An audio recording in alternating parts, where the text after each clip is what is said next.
is $90, which is only the second time it's been like that.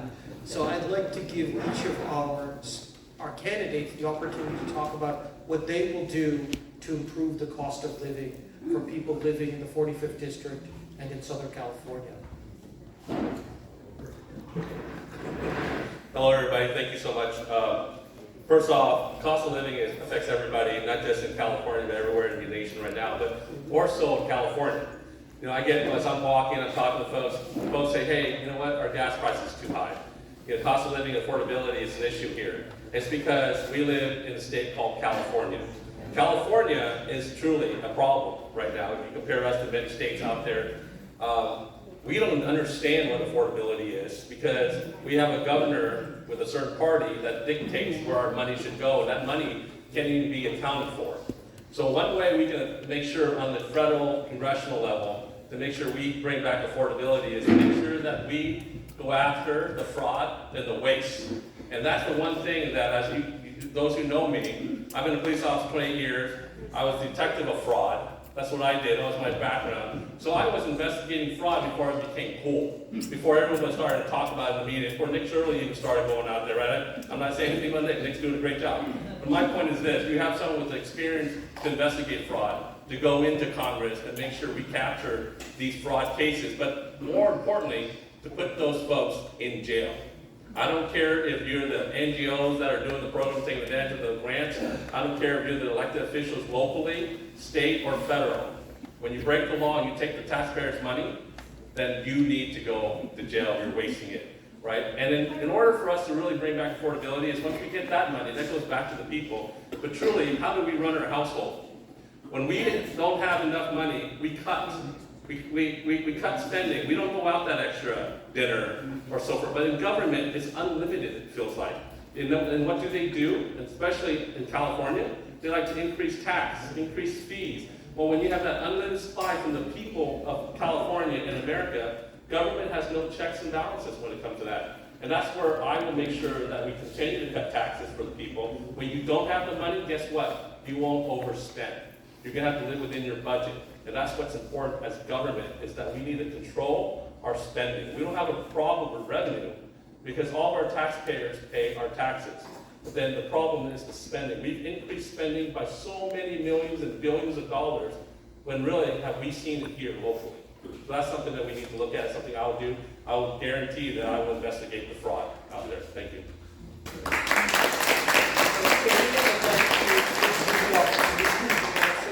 Same question, what would you do to make things more affordable and make life better for economically in the state of California, Southern California and the 45th District? Thank you. As we all know, affordability from gas price to housing, as you know, my sign is saying making America affordable again, is doable. The issue is our government waste. They use our money as if is someone, because it's not theirs, number one. That's why they're wasting it. They're sending out overseas to other country for other stuff when we're supposed to keep it here, fix our roads and streets, our businesses, and also the housing.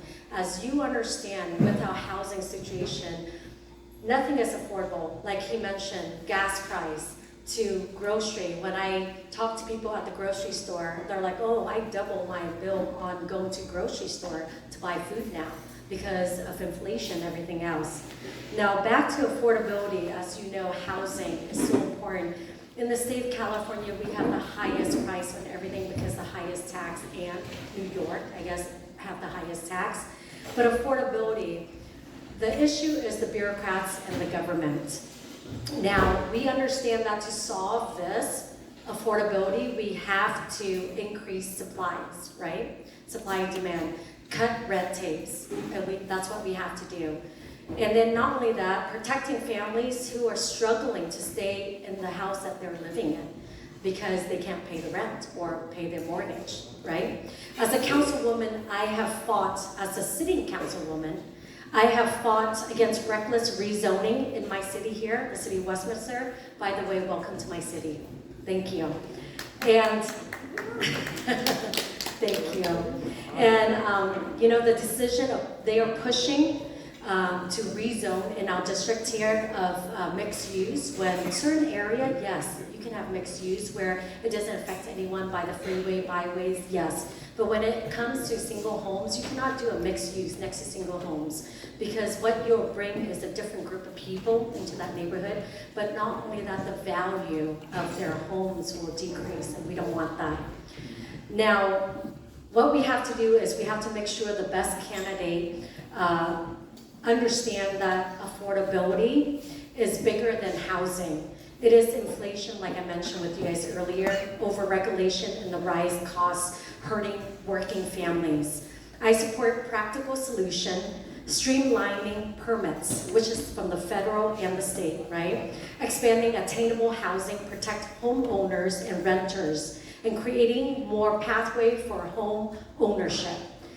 We need a smart growth, not top-down mandates from Sacramento or Washington, to bring local experience as a sitting councilwoman, fiscal discipline, and a common sense plan to help family achieve the American dream. And what my game plan is, if you send me to Congress, what I plan to do is release BLM land, not Black Lives Matter. BLM is the Bureau of Land Management. And we, as the Fed, they own 90% of BLM land across this nation.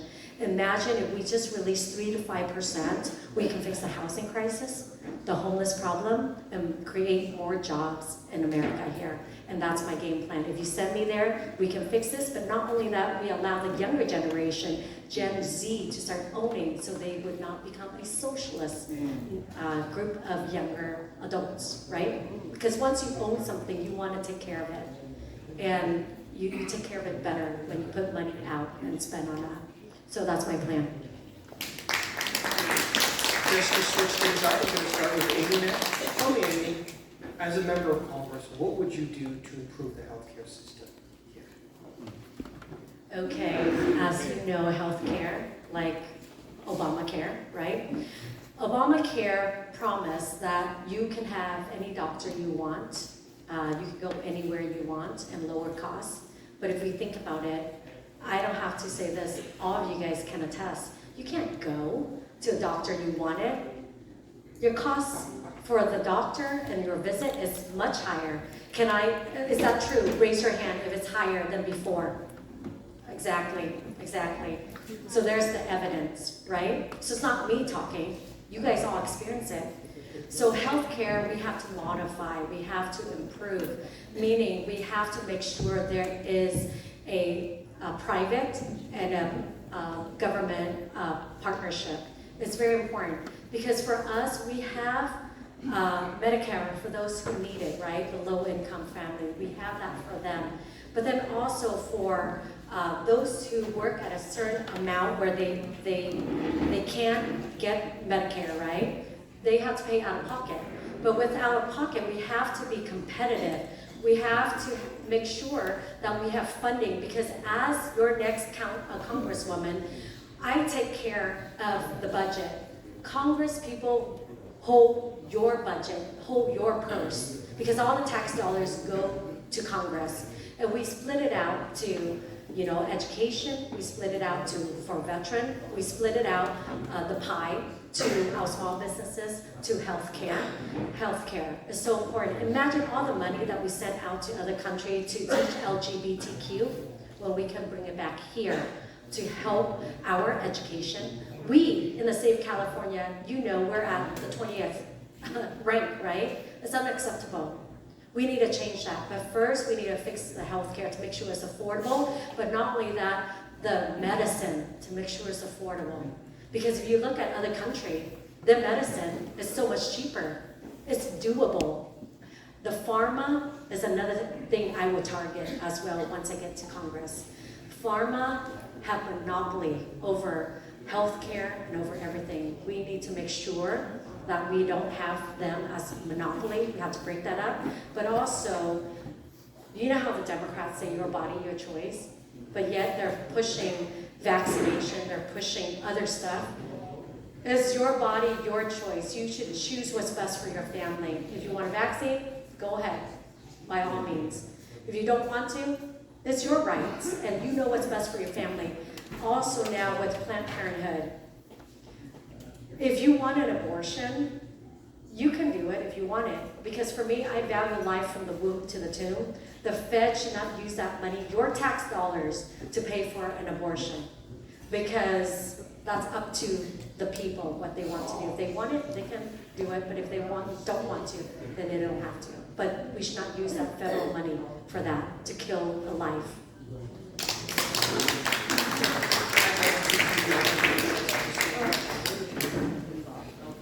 Thank you. I'll try to keep it around 2-3 minutes so we can have more questions from the audience.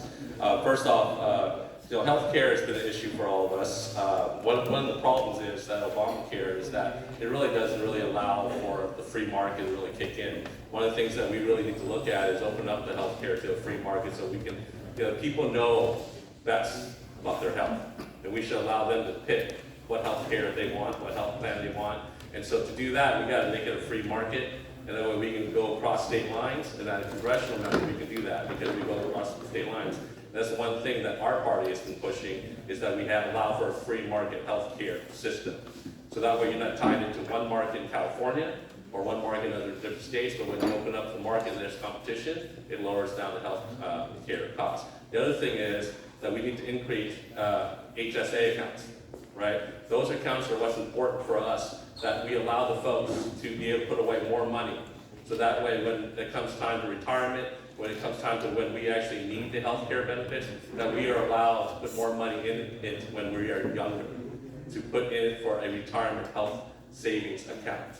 So that's something that we need to increase at a federal level. That's stuff that we can do federally, right? Is increase that contribution. And that way more folks can put into it. And that's some of the things that I think that a lot of people don't even know about the young folks, is that we need to make sure we educate those folks to put into those HSA accounts as well. So that's something I would focus on. Those are realistic plans, and those are things that we can actually achieve. And that's something I will work on for you. Thank you. I'm going to ask one more question, and then I'm going to give the audience the opportunity to ask questions they have. If you don't mind lining up in front of this, I'll give whoever wants to ask a question the opportunity to ask a question. But I have one more question. What are your feelings about the current conflict in Iran and how it impacts people in Southern California? I think President Trump, as you know, he doesn't want endless wars. For me, I don't want endless wars, because we shouldn't send our men, our daughters and our sons to fight a war that, remember the last 20 years we lost, and when Biden withdraw, we lost our men, we lost everything, we lost our resources and material back then. And not only that, our allies were captured, tortured. That's unacceptable. Their true leadership is through strength, and that's what President Trump is doing. But not only that, I think what he's doing, to be honest, this is my prediction, with the whole Iran war right now, as we know what he stands for, he doesn't want endless war.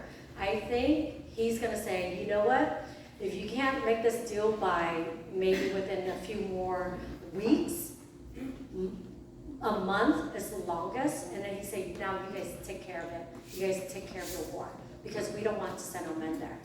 But now this is the thing, as a refugee, escaped from a communist regime, the false Saigon, my dad served alongside the Americans. The issue with the Vietnam War was that the government played politics, and that's why we lost Vietnam. If they truly give the Vietnamese the resources, one weapon for a weapon that's lost, and kept their word and kept on their end, then we would still have our country. But because that didn't happen, and the propaganda that happened, war is horrible because we live under it. I escaped when I was 5.5. We witnessed my grandpa's brother, who didn't go at night to re-educational camp. They stabbed him till he can't crawl away anymore. And that's how he died. So they make an example of you. We understand what communism is. We understand what war is like. It's not pretty. There's a lot of people that are hurt. So therefore, I believe what Trump would do is say, Iran, this is your country. You take care of it. You won your freedom. You fight for it. We got the bad guys out. Now you do your job and the rest of it.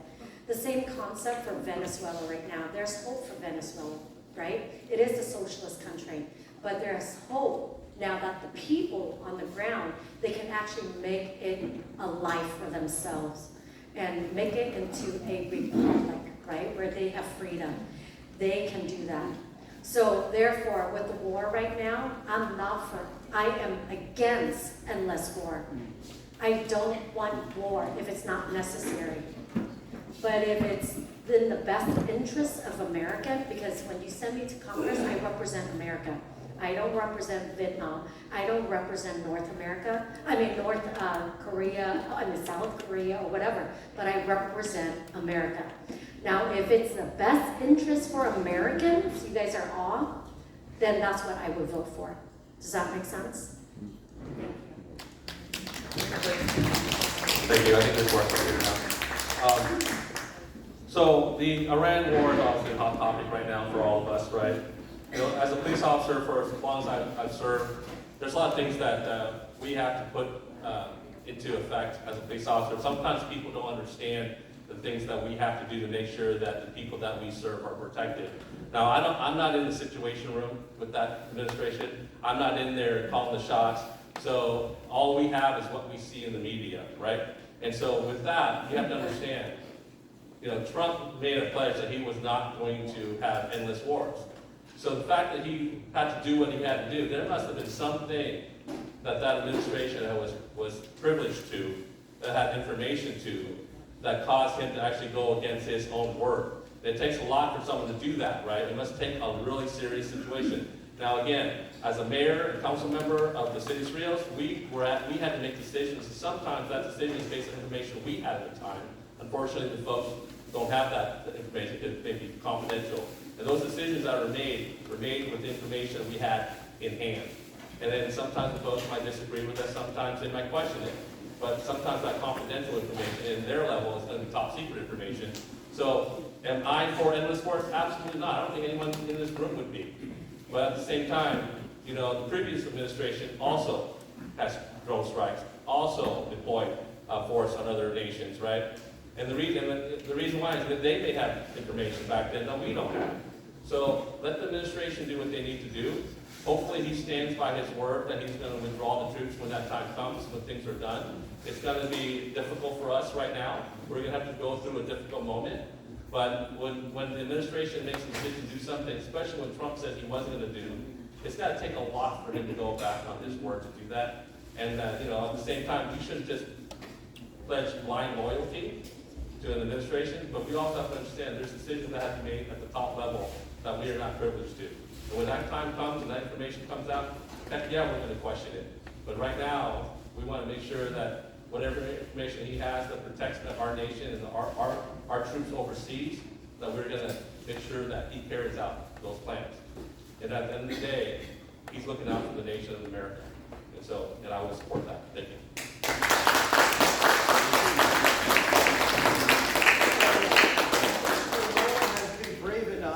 To come up to the microphone and ask a question, okay? So I'd like to give the opportunity to ask a question. Well, this is a really difficult question to ask you, and Donald Trump has a lot of Iranian donors in this country, and I have a lot of Iranian friends. And when Trump was not acting, when the Iranians were being murdered, supposedly 40,000 in one day. But prior to that, my Iranian friends that were Trump supporters were going to turn their back on Donald Trump because they said he's not doing anything. We're all dying in Iran and he's doing nothing. And so President Trump decided to act for, I'm sure, that there are many reasons that we're not privy to, but one of the main reasons was that so many Iranians were dying. And he acted just like he acted in Nigeria when the radical Islamists were murdering. They murdered in Nigeria 500,000 Christians, right? And now they're murdering in the Republic of Congo and they're murdering in the Sudan Christians. But this is my difficult question, and this is very important.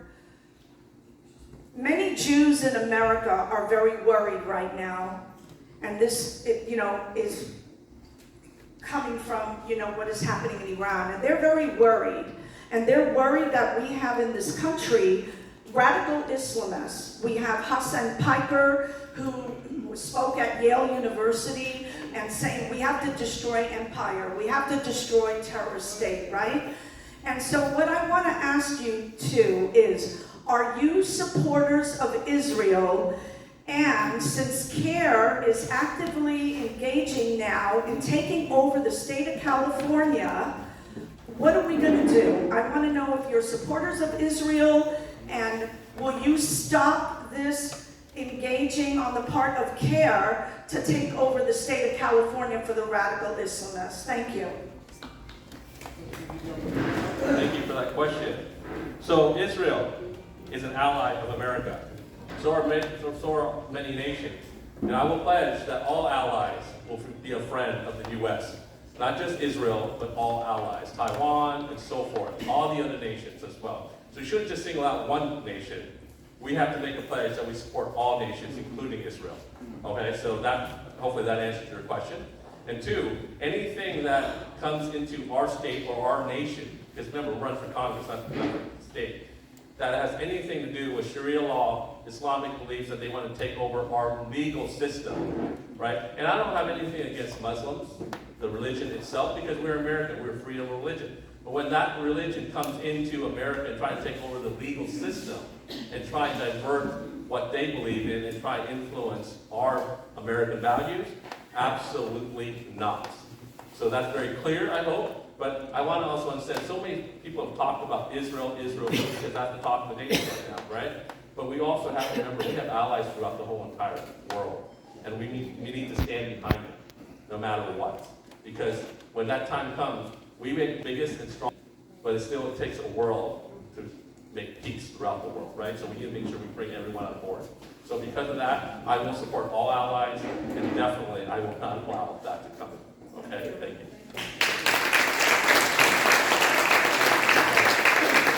Real quick, by the way, that was not a difficult question. It was a very easy question to answer. Yes. So, as I mentioned earlier, if you send me to Congress, I represent America. America first, not the interests of other country. Okay? That is very important for us because we've seen other career politicians, when they get to Congress, they have sent out money wastefully to other countries. And then guess what? They pocket back to them and their friends. And that's an issue we have. The trust, the mistrust of the people against our government is huge right now. But to bring that trust back, we need to bring transparency. Transparency is key. Now, of course, we have allies around the world. It's important. But the thing is that we have to remember who we serve. We serve the American people, the 45th district. If you send me there, I hear your voice of what you want, and that's what I will vote for, right? I represent you guys, not special interest, and I have no special interest. Most of my donors are pretty much small donors from the district here, which translate into votes, and that's what matters. And I don't care. I have people who come to me and say, hey, Ray, donate $200,000 to you. Will you push this agenda when you get to Congress? And I say, no, I cannot, because the thing is that I work for the people and by the people. And that's what I stand for. And you guys have seen me. I ran for Congress before. This is not the first time I'm running. I ran against Katie Porter. So I know everything about Katie Porter, but besides that, you know what I mean? This is not the first. So the issue is, yes, I will support America. I will support our allies who are for us, but there are corrupt government, okay? And that's where we have to be careful, and we have to factor in who do we serve. We serve Americans. And then also too with Sharia law. Sharia law is not compatible. I know he said that, of course I have nothing against Muslim, because I have friends who are Muslim, but they're not radical, they're not practicing Muslim, right? But the issue is, they agree with me as well. If they do practice what it preach in their Quran, basically we are a a threat to them. We are, it's not compatible. We are a traitor to them. They will kill us. So Sharia law is not compatible in America here. They are taking over local government. We've seen that. In the state floor, they've taken over a few seats. So we have to be careful because we have a sleeper cell in our nation. I talk to many veterans who are Navy SEAL and whatnot. They're my friends. And they believe we have sleeper cell in America here. And we have to be careful. And we have to make sure that they don't wake up and destroy us across this nation. But as of right now, if the sleeper cell does happen, it's going to be pop up here and there. It's not collaborating across this nation. So we have to be careful. And as I talk to law enforcement, and I have friends in Homeland Security. They say their eyes are on different target across this nation. So safety is important for us. I will be working closely with a law enforcement, Homeland Security, to make sure that we as Americans are safe for our family, our children, and our way of life. Thank you.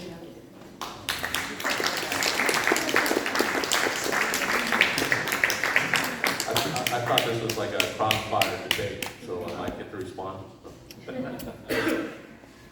Next question. First, Chong, Amy, thank you for being here. I was looking forward to seeing all 4 candidates, not quite sure what happened, so thank you for being here. A couple of things, both of you are a little bit unique in that you guys have had experience in office before, so I have kind of a twofold question. Because of that, would you please talk about your successes and what you pushed for and why it wasn't successful, and how will that apply, and how will you apply that for the seat? Just because of time considerations, I'm going to have to put my answers to 90 seconds. To keep things a little bit interesting, I'll give you first the opportunity to reply.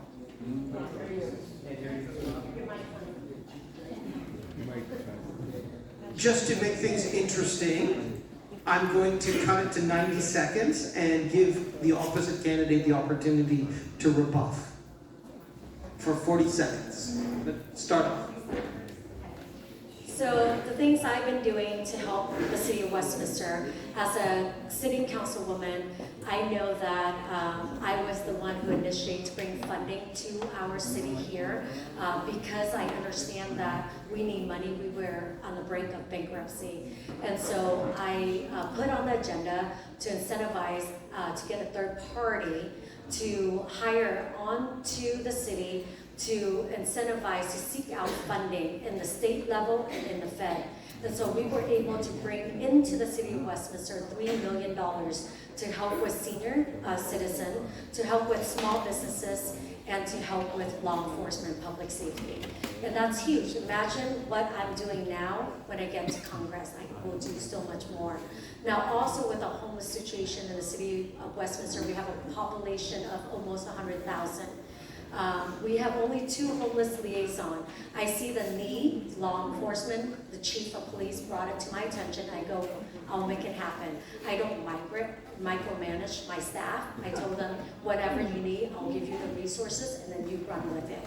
So we allow them to hire 2 more homeless liaisons, and they're a badass. I'm sorry, but I have to say, excuse my French.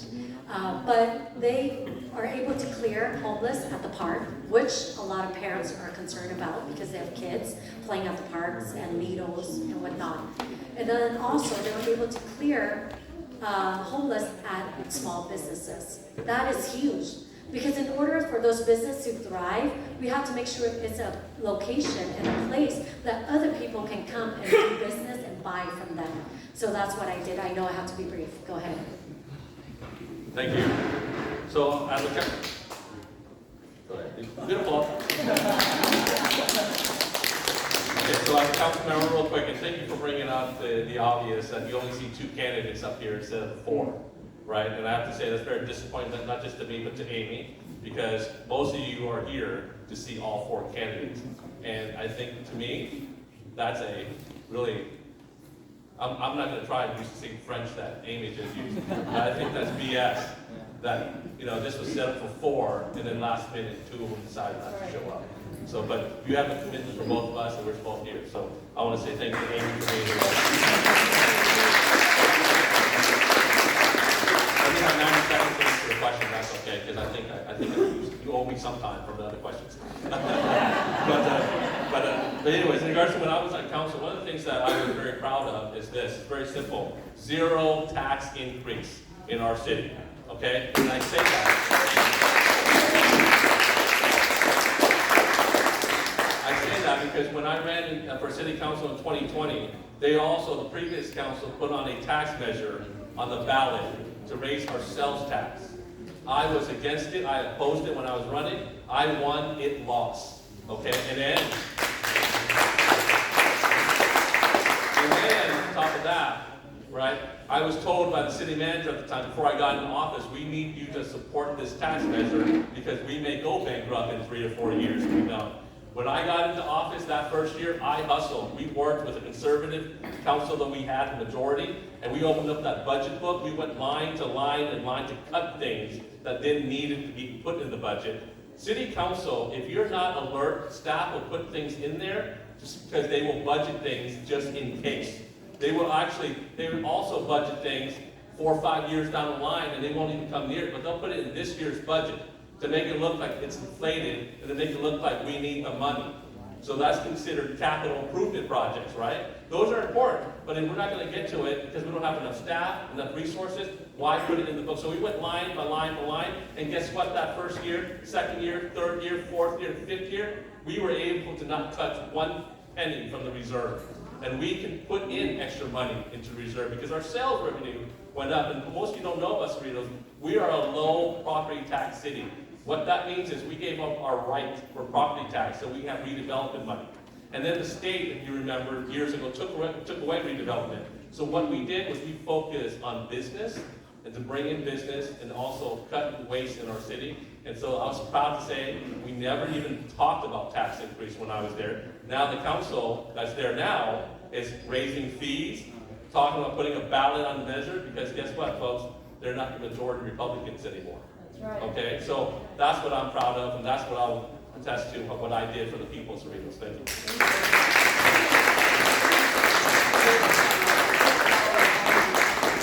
The opportunity to ask questions. I'm just going to give the next speaker to ask another question. So my question is going to have to do with the tyranny of COVID, but let me just start by saying you both are very, very intimate with what communism is, and my questions are going to have to do with the ideology of what we're going through and practical solutions to it. So I've listened to both of your bios, and you both talk about the dangers of coming to America and what happened to you, but neither one of you really talk about the hell of what Vietnamese people went through in their country and what they're still going through today. That's not my question, but you are uniquely well suited to speak on this topic of communism and the communists in America today. Progressivism is communism.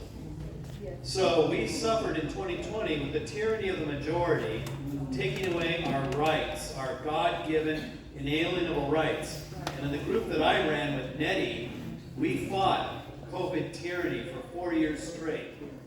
I don't want to ever have to wear a mask. I don't want to have to be told to stand 6 feet away. I don't want to have to take that damn vaccine.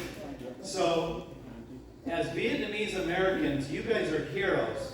There are heroes in this room that I used to run. I'm sorry, could you ask So the the question? question is, I would like to hear from you, your answer ideologically about how you plan to fight the Democrat communists.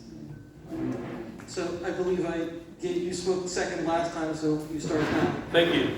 First off, that was such a waste of our lives those few years that we'll never get back. I got sworn in April 1st, 2020, April Fool's Day, 2020. And then right after that, they shut down the whole entire government. So you want to talk about experience running government during COVID. I've only experienced government running during COVID, right? So one of the things I will pledge to you this is I will never, ever let government, I'll never vote for government interfere with your lives, because government should serve only so many purposes. make sure that we're safe, protect our rights, right? Provide resources that will get us to have better opportunities, and then get the hell out of our life and let us do everything else, right? That's what government should be. So when you talk about the social, I'm sorry, you said progressive, but I say progressive, borderline socialist, and then communist, right? So we have to seriously worry about that because we see it in European nations right now. We see it happening. And when I hear it happening over there and they come here and speak about it, I do have concerns here in America. We have to continue to battle and fight that. And I will do everything in my being to make sure that we do not allow communists to take over America. But here, understand this, we are a strong nation, folks. We are Americans. We see it as Vietnamese Americans. My parents fled a country of communism. Still communist today, right? So we need to make sure we don't forget. Sadly, the youth of America today, though, is losing that concept because they experience only America, right? And they think America is all they've seen. And you're right. We need to educate our youth.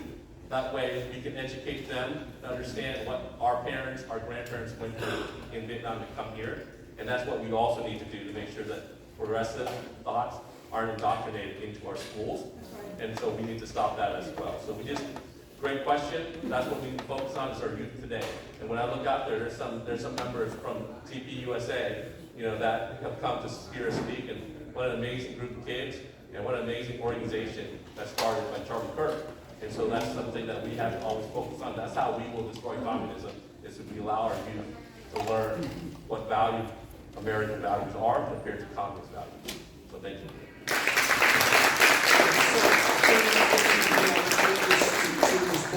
But I just want to say I'm going to allow one last audience question, and then I'll give both of the candidates the opportunity to give their concluding statement. Wow, I know communists firsthand as I escaped from the communist regime 5.5, and I witnessed it. But not only that, I witness now as a city councilwoman. My mic is shut. The very person who said, I call him the supreme leader, he said, I have the privilege, he make a one-time exception, the mayor, to speak at April 30th, the Fall of Saigon, Black April, this coming. And I go, heck no. My rights come from the voters who elected me to be in this seat, to be their voice, the 25,000 voters in my district. But for you, putting this agenda on to silence my voice, it is invalid and null. My rights come from the people, not you. I was not appointed by the mayor or the majority of the council. I am fighting for the people to speak, and I will continue to speak. My mic was cut at the Welcome Home Vietnam War veteran, but I still spoke anyway. Doesn't matter, because that's my right to speak for my constituent and all Vietnam War veterans, honor them and welcome them home that day. Now, with communism, my dad, don't let me go. My dad, stand up. That's my dad. My dad is 16, and he enlisted, changed his age to 18, so he can fight to defend Vietnam. Because of his bravery, his courage, he ran toward the enemy.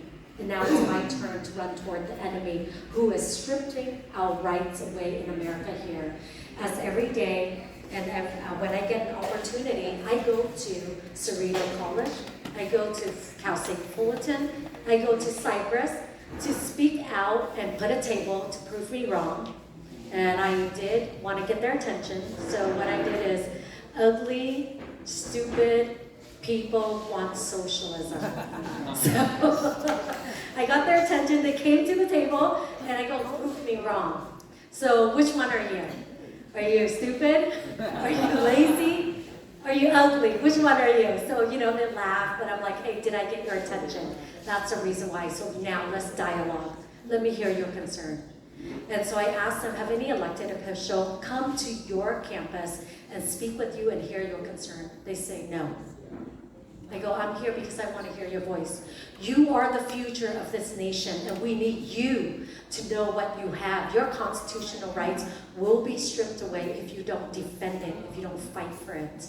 your voice will be stripped away. Whatever you want free everything. I understand why you want free everything, because it's easier, because your economic burden is so unbearable right now. Your college debt, to if you get hurt, the emergency room, add up to that debt even more. I understand your economic problem. That's why you guys came out in number with the help of Charlie Kirk to vote for President Donald J. Trump in 2024, because you were hoping that President Trump will fix your economic crisis, and he will. But first, you need to stand for what's right, and you must defend it, and you must speak out, because you have a lot to lose. And they heard my voice, and I go, you know what? Your generation needs to vote. And you must speak out, or else someone else will speak for you. So that's what I do at college campuses, because I see the need for us to reach the next generation, to inform them what it means when you lose all freedom. They want you to trade your security for your freedom. And like COVID, you're mentioning, that was the most horrible 4 years ever in our lives. And they did it because it's a trial run to see how far American will push against it. But we understand, as a communist survivor, I understand that the strongest emotion is fear. Can you guys agree with that? Fear. When they push fear at you, it will cripple you. You would do anything, right? Because of fear. So that's what the government, our own government, did, a trial run on us. Never again will we go down that route, and I will make sure to stand and defend you on that, and let me be the voice to defend you. Thank you. God bless you. So I apologize.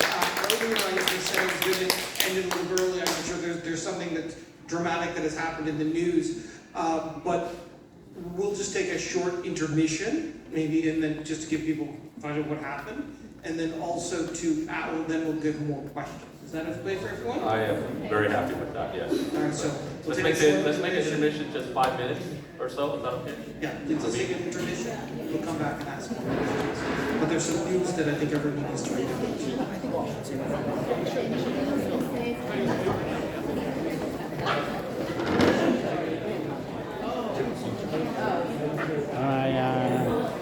Tham dự có cộng đồng Việt Nam Đông Cali mà có chị Hạnh này, có anh Bình, đây là cộng đồng but he was rushed off stage and the shooter is in custody.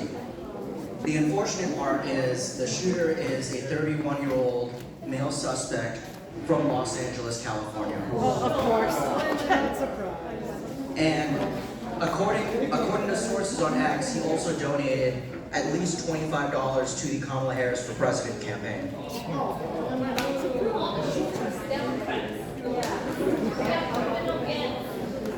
Okay. So let's take a short break.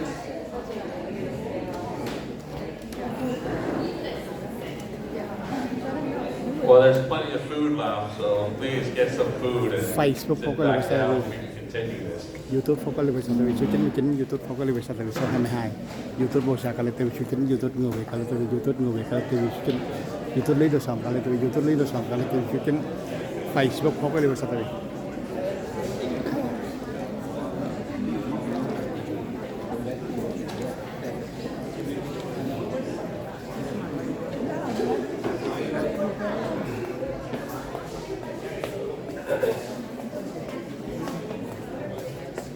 Đây là hội Hoa Mau, đây là anh hội trưởng hội phó hội truyền thông Việt Mỹ, anh Vũ Nguyễn Duy Chú, làm lại hội ý kiến chút xíu được không? Anh Vũ, anh hello, anh hội phó hội truyền thông Việt Mỹ.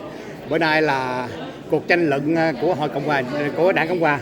Đây anh coi tình hình nãy giờ thì anh cảm thấy ra sao với lại sự thiếu hai ứng cử viên anh Charlie Nguyễn Minh Trí và chú Thơm Họa? Đây là một cuộc tranh luận rất là hay và theo tinh thần Mỹ, và đưa ra chúng ta thấy có hai ứng cử viên Dương Võ và Emil Phan Quét đưa ra là những cái yêu cầu và giải quyết như thế nào để khi mà mình được đại diện của người dân vào địa hạt 45 đại diện cho California Thì đây là một cái rất là tinh thần của người Mỹ, mà phải cho người dân họ biết mình có khả năng như thế nào, mình tranh luận như thế nào, và mình phải đưa ra cho thuyết phục người dân. Nhưng mà đây rất là tiếc là hai ứng cử viên còn lại là ông Tôn Võ và ông Trần Lê Minh Chí đã không có mặt. Thì không biết là vì lý do gì, nhưng mà Theo như dự đoán của anh tại sao vắng mặt? theo chúng tôi quan sát thì hai ứng cử viên ông Dương Võ và cô em Phan Quát quá về tiếng Anh, ngôn ngữ quá giỏi luôn, quá giỏi luôn, và khả năng tranh luận rất là học náo nha. Và có thể là tuổi đời hoặc là kinh nghiệm thiếu hơn, nhưng mà nói về tranh luận á, và chúng tôi nghĩ chắc là ông Trần Lê Minh Chí và ông Tôn Võ không thể có khả năng tranh luận được như ông Dương Võ và cô em Phan Quát. Chúng tôi chắc chắn về điều đó. Cảm nghĩ của anh là sao về bầu cử năm nay anh? Cộng hòa về dân chủ, cảm nghĩ của anh, theo cảm nghĩ của anh mình không có theo phe đảng nào giống mình tại báo chí không? Thì cảm nghĩ của anh là ra sao ạ? Thì đây bây giờ là đảng Dân Chủ là có ông Đại Trần sẽ tái vào ứng cử vì đó, thì về phía Dân Chủ thì chúng ta không có còn mà cãi nữa, ông Đại Trần chắc chắn là được chọn. Và đảng Cộng Hòa thì có hiện giờ có 4 ứng viên người gốc Việt, dĩ nhiên là có việc chia phiếu, nhưng mà đó là chuyện bình thường thôi. Ai cũng có quyền có khả năng, thấy mình có khả năng ai cũng có quyền là ứng cử hết. Và cái quan trọng là mình thuyết phục được người dân và người ta bỏ phiếu cho mình, đó là nhiệm vụ của họ. Và trong cái buổi tranh luận ngày hôm nay đó là cơ hội các ứng viên mà chúng ta rất tiếc là ông Trần Lê Minh Chí và ông Tôn Võ lại không ra có mặt ngày hôm nay. Thưa anh cũng là bên phó chủ tịch của hội truyền thông Việt Mỹ nổi tiếng ở Nam Cali. Thì bây giờ nếu anh có lời khuyên nào với lại người nào mà thắng cử anh? Nếu mình có lời khuyên, tại vì mình cái hội truyền thông Việt Mỹ cũng rất là nổi tiếng Nam Cali. Anh cũng là phó hội trưởng và chủ kênh Vũ Nguyên Gì chú. Dĩ nhiên là khi mà cái người dân biểu đại diện cho cái khu vực mình, ví dụ như địa hạt 45 sẽ là trong những khu vực Orange County rồi cả phần trên khu vực LA, thì rất nhiều các chủng tộc khác nhau, Mỹ trắng, Mỹ đen, người gam màu, người Mễ Lai Cơ, hay là người Hàn Quốc, hay là người Nhật Bản thì chẳng hạn, và cả người Việt Nam, thì chúng ta những người đại diện đó họ thể biết được người dân trong khu vực đó họ có những nhu cầu gì, họ đại diện và họ nói tiếng nói của người dân lên liên bang, và trong đó có cộng đồng người Việt nữa, vì những người này là những người chính trị gia gốc Việt và họ có được lá phiếu nhiều của người Việt, thì họ cũng có những trong cộng đồng có những cái yêu cầu và nhu cầu gì đó thì họ có thể đại diện cho người Việt để đưa ra những cái đề xuất. Chúng ta biết là dân biểu là đưa ra những yêu cầu của người dân ở khu vực mình đang sống để đề xuất ra đối với Hạ viện Hoa Kỳ. Thôi anh, tại vì nó đang mở nhạc em sao về bản quyền có thấy là anh mời cho anh trước em hỏi về vấn đề Việt Nam chút xíu đúng không? Tại anh mới người nhân vật sống, anh mới về Việt Nam mới về. Tại vì đó là phó chủ tịch của hội hội qua ba bà con rất là nổi truyền thông Việt Mỹ Nam Cali bà con, rất là nổi tiếng ở Nam Cali. Thì hội truyền thông Việt Mỹ rất là nổi tiếng. Tất cả các sự kiện cộng đồng Việt Nam Cali là hội qua ba tới cover rất là đông anh em bà con. Thì anh Minh Giang nãy có tới chút xíu nhưng mà anh bị bận công chuyện khác, anh đi công việc khác rồi. Thì bữa nay cũng bà con tới cũng đông mà đa số người Mỹ tới rất là đông mà con. Thì tình hình là tới cũng đại ăn cũng nhiều đồ ăn nhiều thứ lắm mà con. Thì chương trình tình hình là cũng rất là đây là do đảng Cộng hòa tổ chức đó mà con. Thì tóm lại là bây giờ đang break time rồi. Thì tại vì đang mở nhạc em sao bị bóng quyền hết.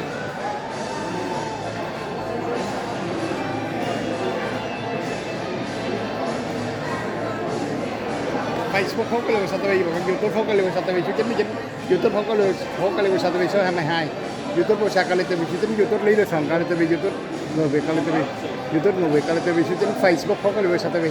Đó là debate giữa tất cả những dân cử ở Nam Cali không bà con. Có anh Nguyễn Minh Chí, nhưng mà Nguyễn Minh Chí bữa nay là vắng mặt và anh Thơm Võ cũng vắng mặt, bữa nay chỉ có nghị viên của anh Phương West và anh Trương Võ thôi. Thì chương trình là chắc khoảng chừng bây giờ break time mà con, chắc chút xíu sẽ quay trở lại cho bà con. Bà con ủng hộ, rất là cảm ơn hết bà con đã ủng hộ chương trình bữa nay cũng là truyền thông báo chí thấy cũng hơi đông đó bà con. Đó. Thì nói tóm lại Facebook Phố Cái Lương Satavi bà con, YouTube thì Lý Đô Sòn Cali TV, Lý Đô Sòn Cali TV 9, hay là Phố Cái Lương Satavi số 99 bà con, Facebook Phố Cái Lương Satavi. Thì đồ ăn bữa nay Đại ăn cũng rất nhiều món, đồ ăn uống đã rất là nhiều món. Ở đây là hội trường của Lavender bà con. Thì cũng rất cảm ơn bà con đã ủng hộ em. Facebook không có đưa TV bà con. Chương trình chút xíu sẽ bắt đầu tiếng đó bà con. Thì bây giờ nó mở nhạc em sợ bị bản quyền đó. Em xin ốm mấy chút xíu bà con.